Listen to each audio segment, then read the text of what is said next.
کوئی بھی عمل جب کرنے جائے تو ہمیں یہ ذہن میں رکھنا چاہیے کہ کس کے لیے کر رہے ہیں، کیا کر رہے ہیں اور کس کے لیے انجام دے رہے ہیں۔ اگر جو عمل کر رہے ہیں اس کی شناخت ہو، جس کے لیے کر رہے ہیں اس کی معرفت ہو، تو پھر یہ یقین جانیے اس عمل میں جھانک لگ جائے گا، اور جس کے لیے بھی عمل کر رہے ہیں وہ بھی خوش ہوگا اور اس کے عمل کو قبول کر لے گا۔ ارشاد ہو رہا ہے سورہ مائدہ کی آیت نمبر 27 سے، اس میں پروردگار عالم ارشاد فرما رہا ہے انما یتقبل اللہ من المتقین۔ اللہ کوئی بھی عمل جس کو قبول کرتا ہے، کوئی بھی عمل جو اللہ اس کو قبول کرتا ہے تو اس کے قبول کرنے کا انحصار اور دار و مدار یہ ہے کہ تقویٰ اور پرہیزگاری انسان اختیار ہے۔ یعنی اللہ ہر عمل کو اگر قبول کرتا ہے تو متقین کرتا ہے، پرہیزگاروں سے قبول کرتا ہے۔ نماز ہو، روزہ ہو، غرض جتنی عبادتیں ہیں سب میں تقویٰ کی شرط ہے۔ تقویٰ کا مطلب کیا ہے؟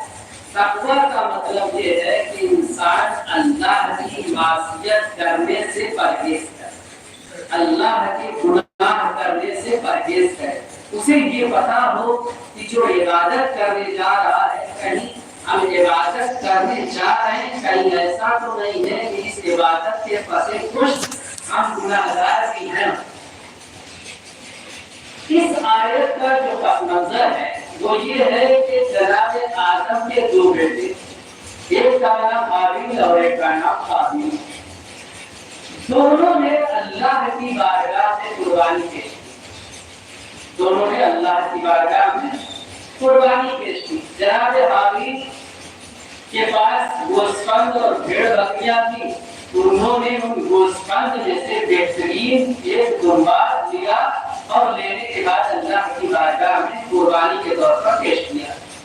اور قابیل کے پاس چونکہ کھیتی باڑی تھی، لہذا اس نے کیا کیا، اس نے گندم کے کچھ خوشے لیے اور خوشے لینے کے بعد اس کو اللہ کی بارگاہ میں قربانی کے طور پر پیش کیا۔ دونوں کی قربانی اللہ کی بارگاہ میں پیش کی رکھی گئی، لیکن اللہ نے جناب حابیل کی قربانی کو قبول کر لیا۔ اب جب جناب حابیل کی قربانی کو اللہ نے قبول کر لیا تو جیسے ہی قابیل کو یہ پتا چلا کہ میری قربانی رد ہو گئی ہے اور میرے بھائی حابیل کی قربانی کو اللہ نے قبول کر لیا، پھر یہ غصہ ہو گیا اور حسد اس کو آیا، اور حسد و جلن ہے، اس نے کہا کہ میں تمہیں قتل کروں گا۔ اللہ نے کیوں تمہاری قربانی کو قبول کیا؟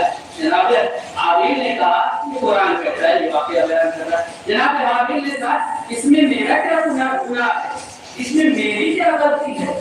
اللہ نے تمہاری قربانی کو قبول نہیں کیا، میری قربانی کو قبول کر لیا ہے، اس میں میری کوئی غلطی نہیں ہے۔ اس کے بعد یہی بولا جناب حابیل نے کہا انما یتقبل اللہ من المتقین، یہ جان لو کہ اللہ کوئی بھی عمل اگر قبول کرتا ہے تو وہ پرہیزگاروں سے قبول کرتا ہے، وہ تقی سے قبول کرتا ہے۔ اب آپ دیکھیں جتنی بھی عبادتیں ہیں، وہ نماز ہے، روزہ ہے، وضو ہے، حج ہے، جتنی بھی عبادتیں ہیں سب ہر عبادت کی ایک شرط بیان کی گئی ہے، اور اگر انسان اس شرائط کو، اس کنڈیشن کو اگر مد نظر رکھتا ہے تو تقویٰ اختیار کرتا ہے۔ مثال کے طور پر ہم وضو کرنے جاتے ہیں تو ہم نہیں وضو کر لیتے ہیں، نماز پڑھ لیتے ہیں، ہم سوچتے ہیں وضو ہو گیا، نماز ہو گئی اور اللہ نے قبول کر لیا۔ لیکن وضو کے بھی شرائط بیان کیے گئے ہیں۔ کیا ہے وضو کے شرائط؟ وضو کے شرائط میں سے چند ایک شرطیں ہیں جس میں سے بیان کرتا ہے۔ پہلی شرط یہ ہے وضو کی شرائط میں سے کہ جس پانی سے انسان وضو کر رہا ہے وہ پاک ہونا چاہیے، جس برتن میں وہ پانی ہے